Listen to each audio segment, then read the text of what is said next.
Hi, I'm Nalini, and I'm here today to talk to you about the full moon of July and its place in our 13 joules of transformation for the calendar year 2023.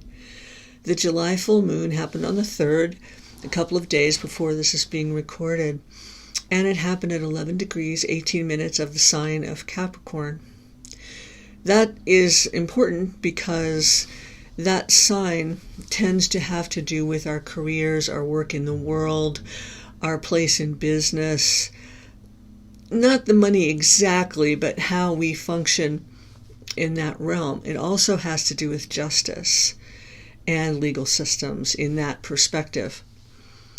More to do with divine justice than what we might call personal or human justice, but those issues may very well tend to be up.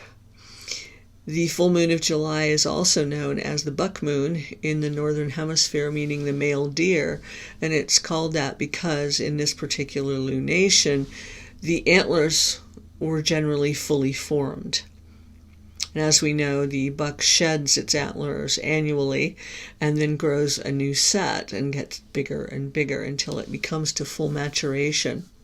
So Capricorn and the buck actually have in common this maturation process. It is why this moon is so named. It's interesting because this time period is also the heliacal rise of Sirius and the flooding of the Nile. So there are power aspects that have to do with this timing. And they have to do with going much, much deeper than we tend to in our daily lives. So divine justice, sacred law, rather than the systems of the human world, let's just say.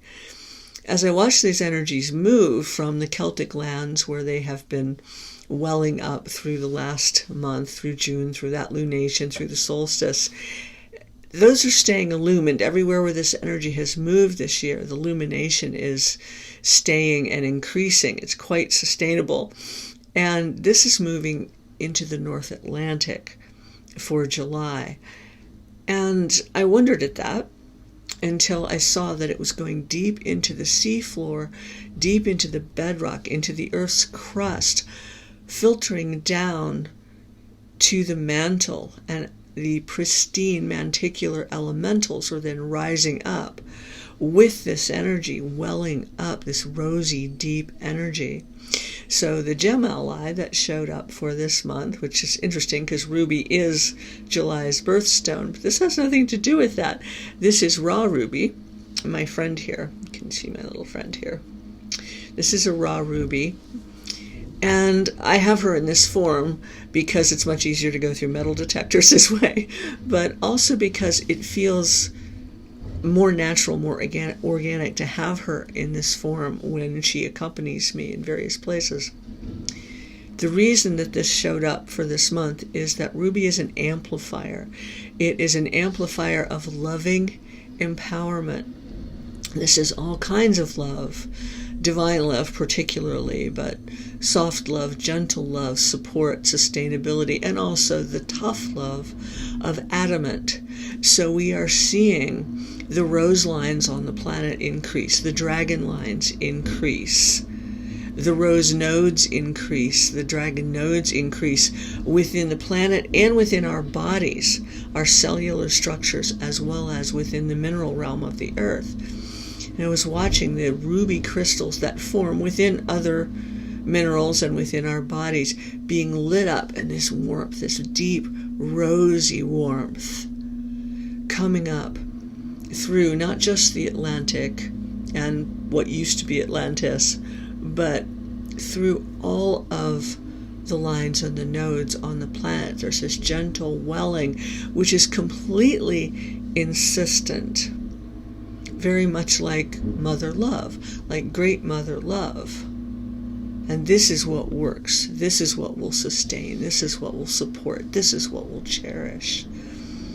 And so we are being pulled and expressed from the womb imprints we incarnated into in order to work on those issues, heal those bloodlines, whatever our beliefs are about that. We're being moved from that, and it's being leached from us so that we are more of the true node, the true expression of Source, that we are, and we are here incarnated to become. So there's this beautiful rosy essence, this beautiful expression of sacred law, divine justice. It is a realignment at the deepest level, cellular level, but at the light fiber level as well. It's this welling up, this beautiful rosy goodness wells through the heart, opens the heart, wells through the nodes, the dragon lines, opens them up. And it's interesting because in the mystical realms, in the mystical worlds, in that realm of thought right now, roses and dragons are coming up all over the place.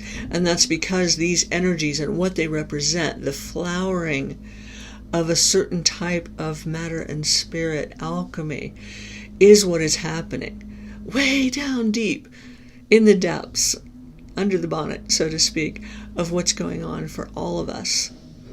So if you allow yourself to feel that, this moon is an incredible opportunity for a lot of work to come back up. Things that might necessarily have been put to bed, or, oh, I've processed that, but here it comes again. Only this is a deeper form, way, way deeper. So listening, feeling into those deep feelings, and simply letting them pass through is what's required of us. Not just asked, but required.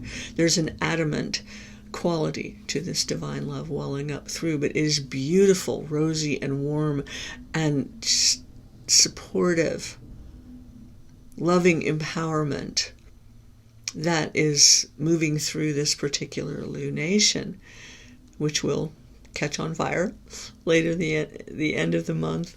But letting that come up like the flooding of the Nile, like the infusion of light energy, this is an opportunity to begin to become that which the solstice elevated us into. Beginning to fully embody that loving empowerment. So thank you for letting me share this with you. I hope you enjoy it, and I hope it's helpful.